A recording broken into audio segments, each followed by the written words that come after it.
So the picture frame is hanging and the oil painting looks awesome.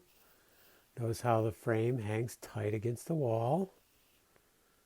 Kind of unique compared to what all the other frames I've ever done. This is a slightly textured wall. I don't know if you can see that, but it looks very nice.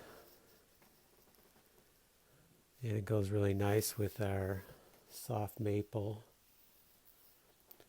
which has, I think they call it mineral stain throughout. Usually grows, I think, in swampier areas along the river. And then this is hickory, which is a really hard wood, very nice looking, very dynamic wood.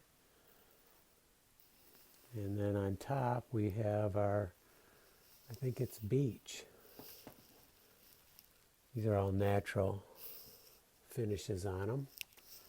Maybe you can see the kind of the mineral, I think mineral streaks in the soft maple. It kind of looks like it's got some curly going on there.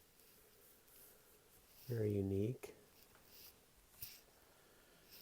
And it goes nicely with our butternut and cucumber. So there it is. Looks great.